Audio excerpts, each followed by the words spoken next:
Welcome to the Ricky Matthews Show, where we every single day from the Citizens Bank Studios celebrate Mississippi and the amazing people who are making it such a great place to live, work, and play.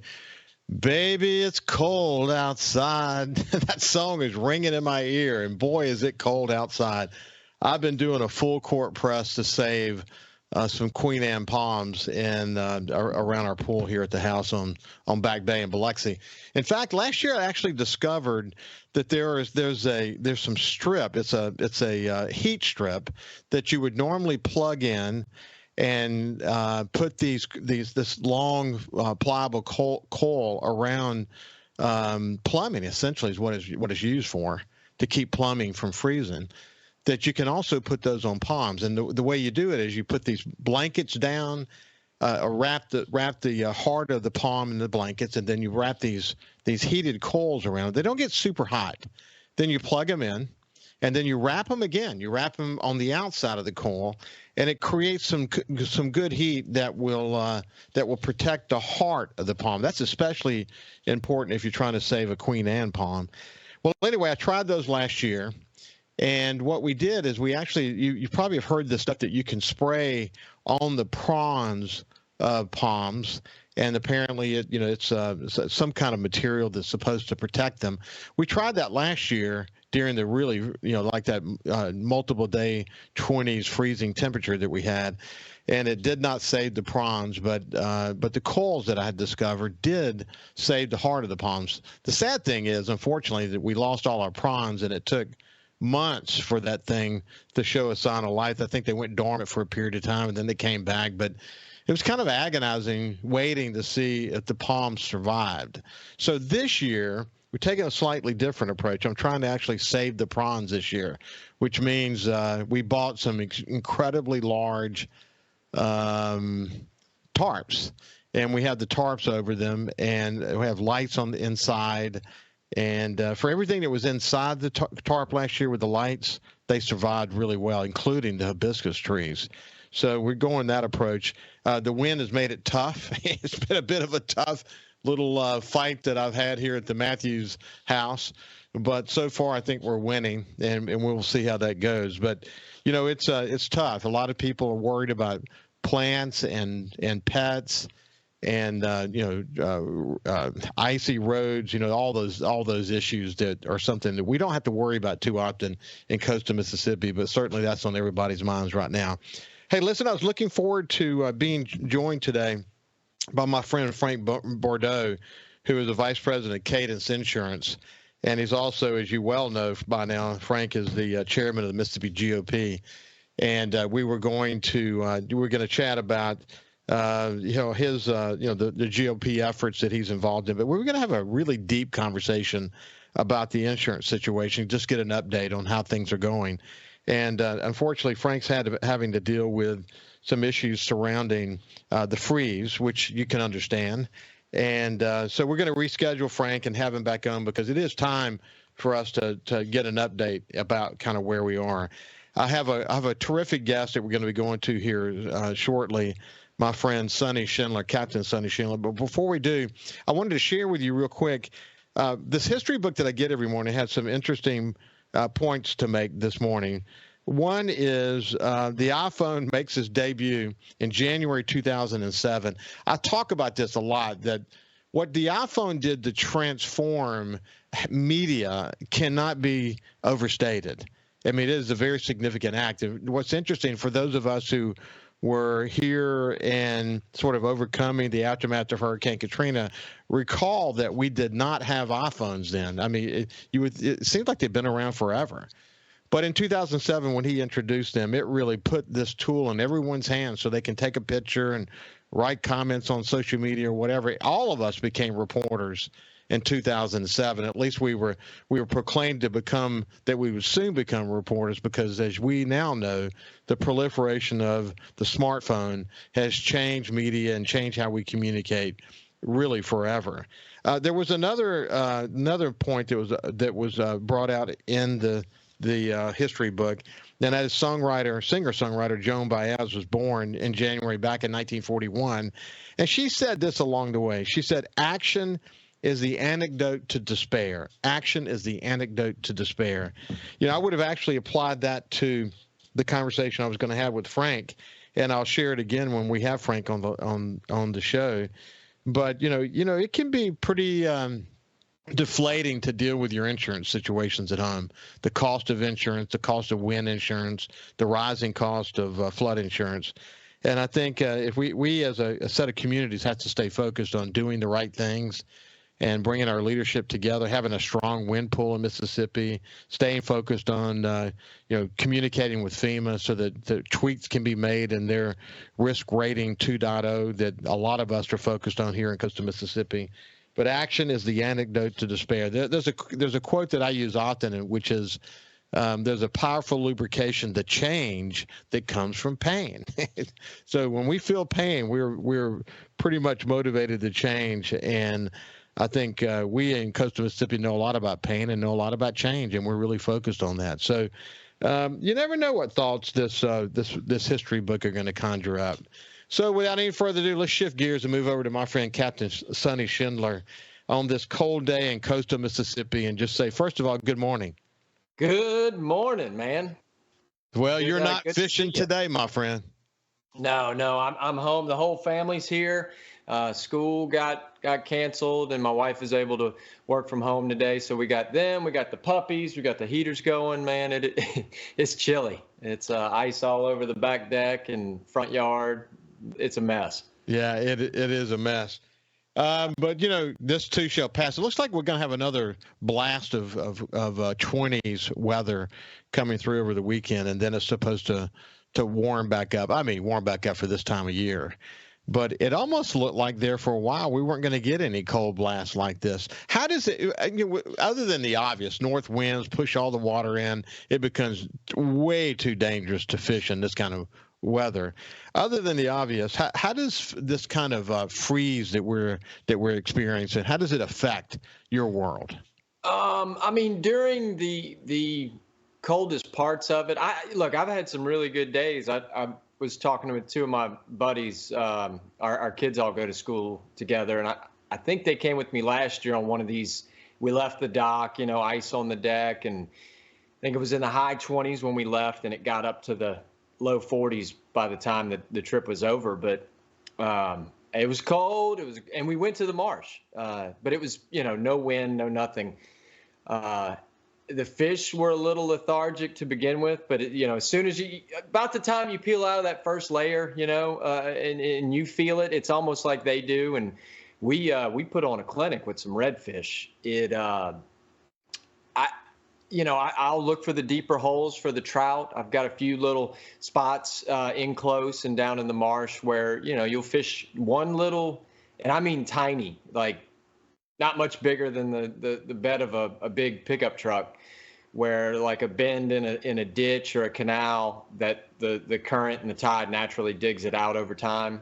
And when you find them, they're not always there, but when you find that hole, that bend, that little deep spot where it's 5 or 10 feet deeper than the surrounding water, and I mean they get in there like cordwood. The problem is if they're not there, you got to ride around in that cold stuff till you find them, if you find them.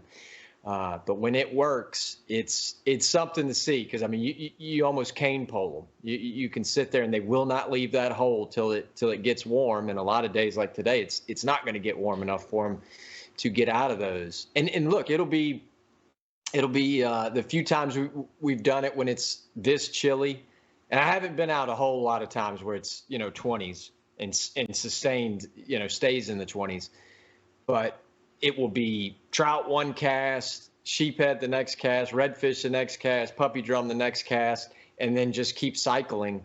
It's fun, but you got to be mad at those fish to do it on a day like today, man. Yeah. Hey, listen. What's interesting is that we've had a good rain. In fact, we had some mild flooding on Biloxi River, maybe some other tributaries of coastal Mississippi, but it wasn't enough to mess up the red fishing that we experienced. I mean, we have some holes that we can get in that are near Biloxi Bay, and you can go into those holes and catch about all the redfish you want. Now, what's interesting is usually they're a little bit bigger. You know, they're running a little bit smaller. I don't know why that is. Usually you can. You're certainly not going to get bull reds, but you're going to get them in the upper 20s. You know, maybe the mid 20s. But they're running a little bit smaller, but they're still there. So the salinity situation, I know that redfish are pretty tolerant to, good changes in salinity, but they don't like fresh water. I mean, it's got to be brackish. But it's been interesting that the rain that we've gotten has not severely impacted some of that fishing. Right. And hopefully, I always say it, hopefully the farmers get what they need and we get what we don't need, Right. Isn't that true? Hey, when we come back, we're going to continue our conversation with Captain Sonny Schindler from Sure Thing Charters. We'll see you after this. Welcome back to the Ricky Matthews Show. I have my friend Captain Sonny Schindler from Sure Thing Charters, just a great friend to this show. He's a great friend to my other show, SuperTalk Outdoors.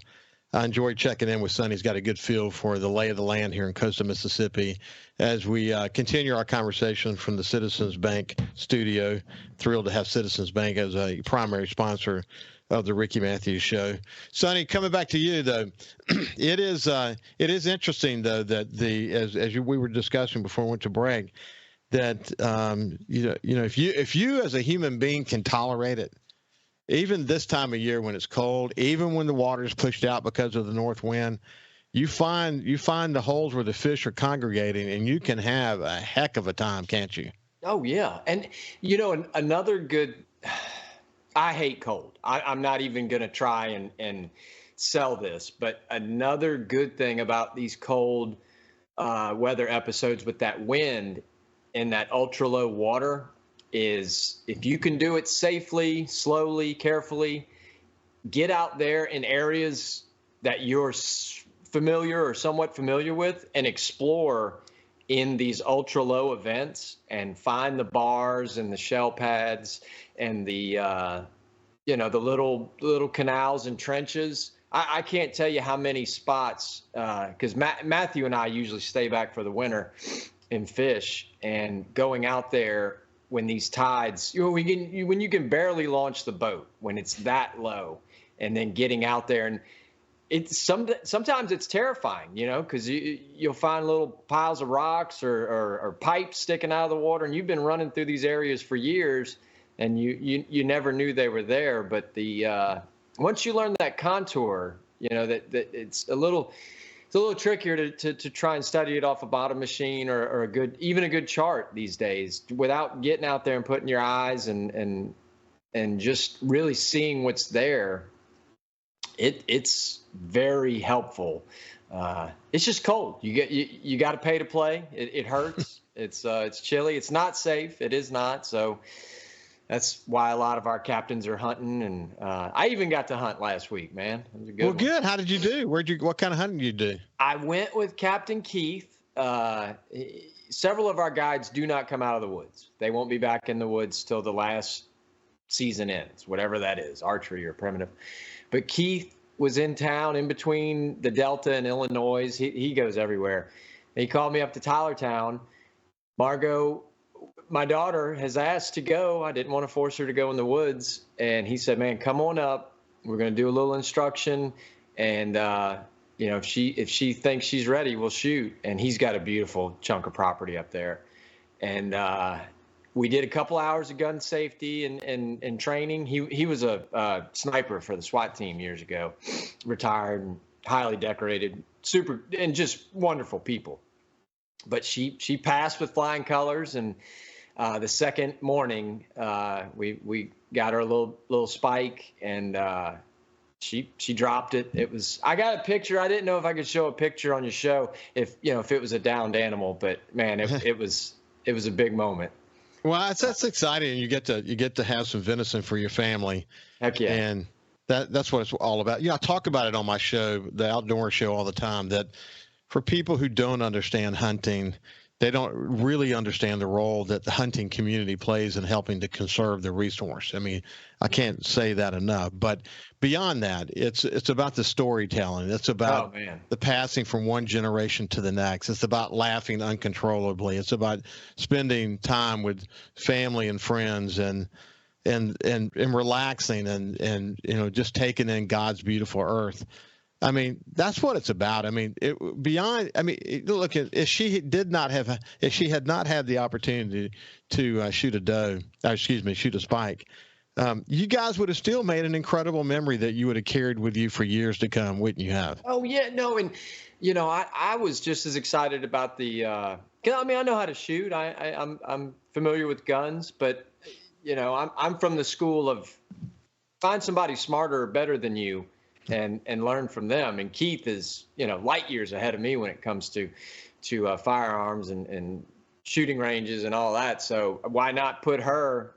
She shot better than I did at the range. And but we found some sheds in a field, and hearing all the birds and explaining to her. And I do all that when we're on the water, but this is just a whole different avenue and experience. And man, It was surreal, man. It was emotional. It was exciting and terrifying. It was wonderful. All those things.